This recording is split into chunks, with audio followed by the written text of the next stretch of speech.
The young and the restless spoilers, a web of intrigue, secrets, alliances, and the uncertain return. Victor's voice cut through the charged atmosphere of the room like a knife. Warn him, I do not respond to threats, he declared, his tone as cold as steel.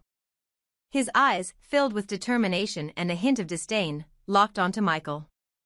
Tell these people to get results, instead of skirting around Kyle Abbott. His words echoed not only as a command but as an undeniable statement of his authority.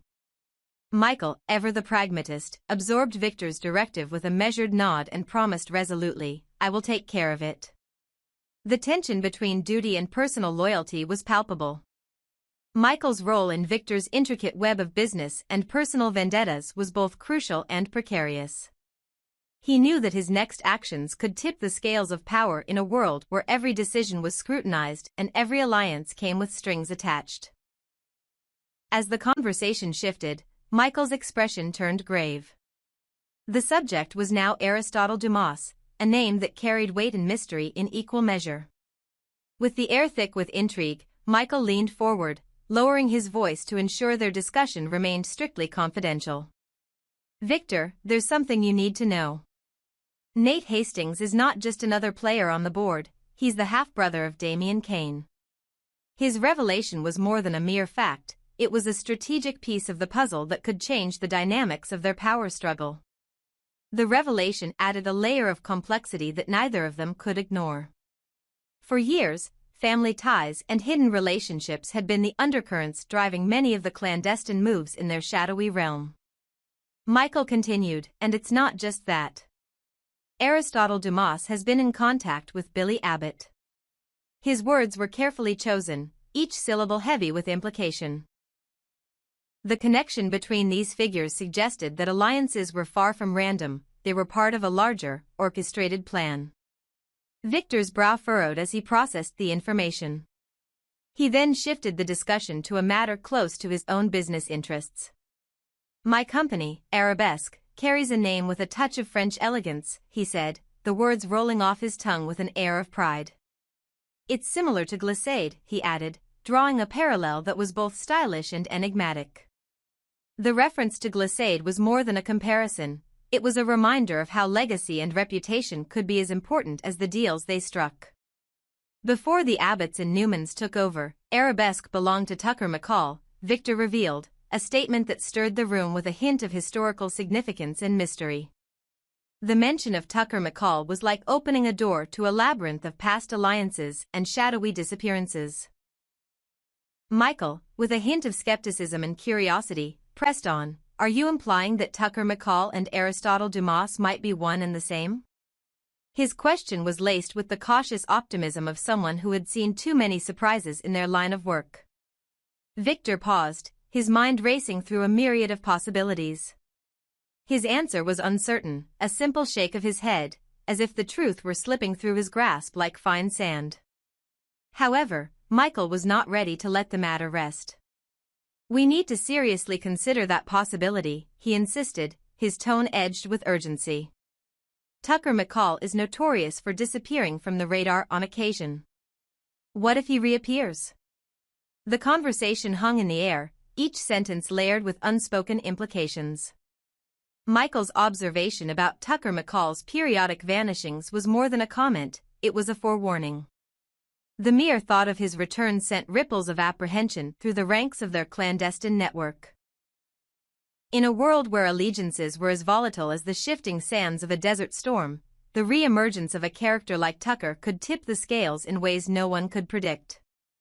As the dialogue continued, both men found themselves contemplating the broader implications of these revelations.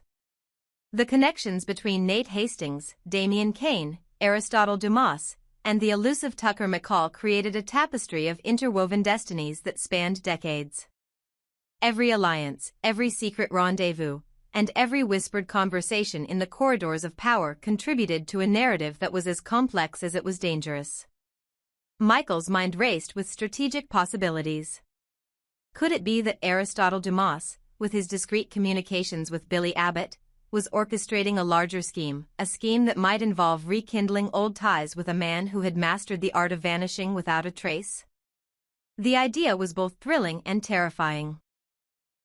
If Tucker McCall were to return, his presence would not only unsettle the current balance but could also reignite old rivalries and resurrect long-forgotten grudges. Victor, sensing the gravity of Michael's concerns, leaned back and allowed himself a rare moment of introspection. His company, Arabesque, was more than just a business venture, it was a symbol of legacy, a repository of past glories and hidden scandals. The French flair in the name was no accident, it spoke of refinement, of a time when elegance and strategy went hand in hand. Yet, beneath that veneer of sophistication lay a tumultuous history, one where the names of the Abbotts and Newmans were forever intertwined with secrets and power struggles. The mention of glissade further deepened the enigma. It evoked images of fluid motion and grace under pressure, a quality that both Victor and Michael admired and aspired to embody. However, in their world, grace was often a facade masking the ruthless ambition that lay underneath.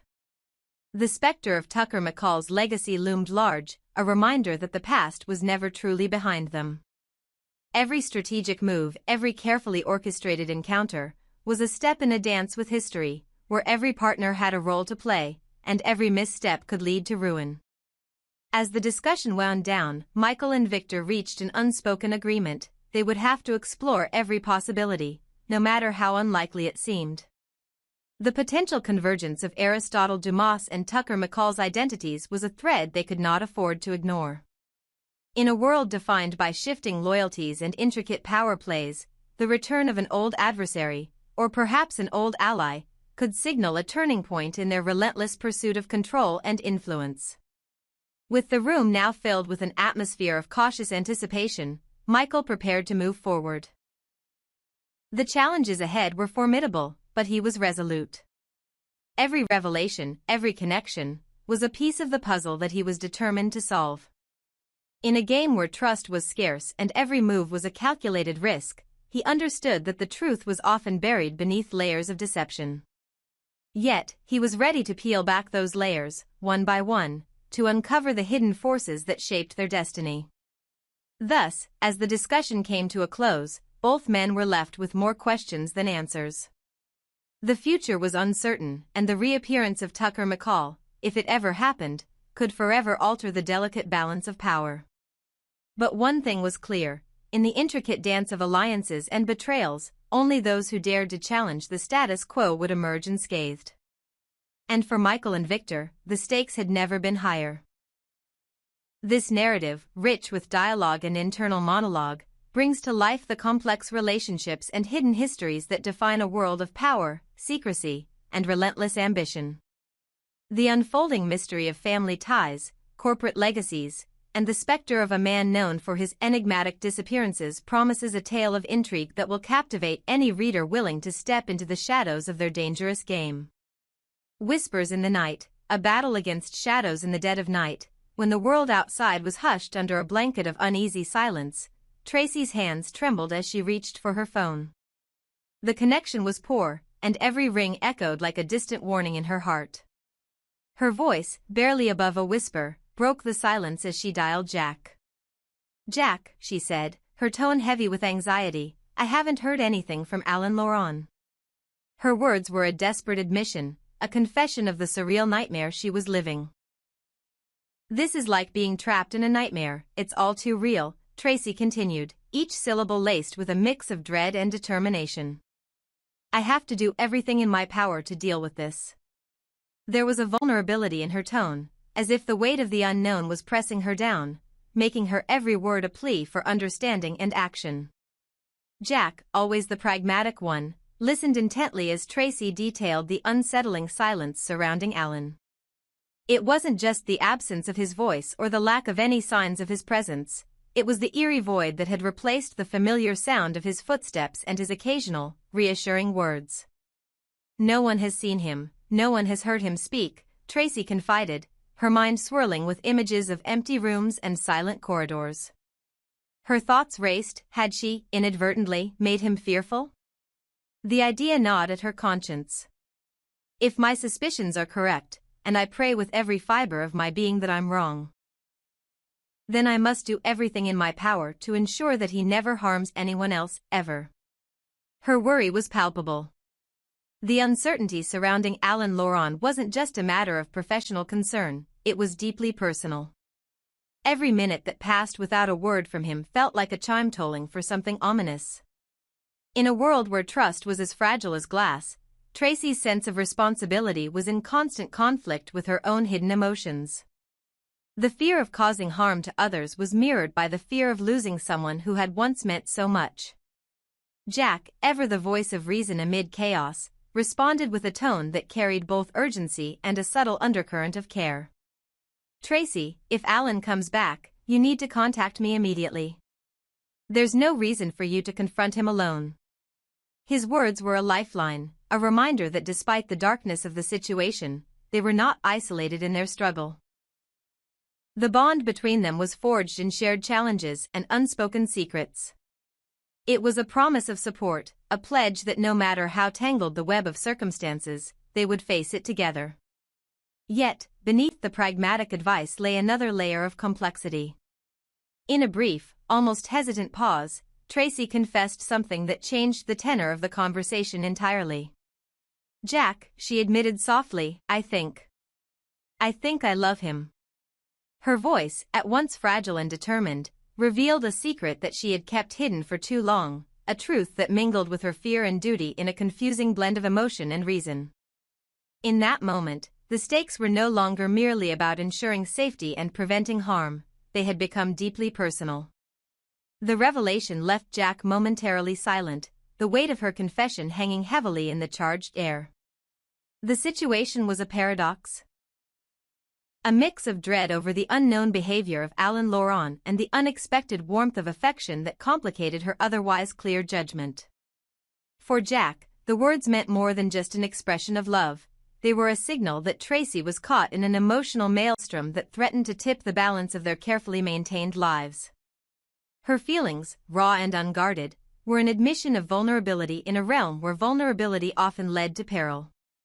Tracy's internal conflict was a narrative of its own.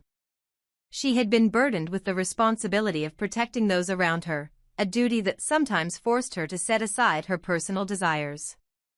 But now, confronted with the enigma that was Alan Laurent, her heart was in turmoil. Every moment of silence, every unanswered phone call, magnified her inner struggle. Had she misinterpreted his disappearance, or was it a prelude to something far more sinister? The uncertainty was maddening, a puzzle with pieces that refused to fit together neatly. Jack's counsel was firm and clear, but beneath it lay a profound empathy. "I understand how hard this must be for you, Tracy," he said, his voice a mixture of stern resolve and gentle reassurance. "But remember, we have to think clearly. Your safety, and the safety of those around you, is paramount. If Alan returns, don't face him alone. Trust in the support we have, and let me handle things." His words were meant to anchor her drifting thoughts, to remind her that even in the heart of the storm, there was a steadfast presence she could rely on. Their conversation was more than a tactical discussion, it was a window into the labyrinth of emotions that defined their lives. Tracy was torn between her duty to protect and her complicated feelings for Alan.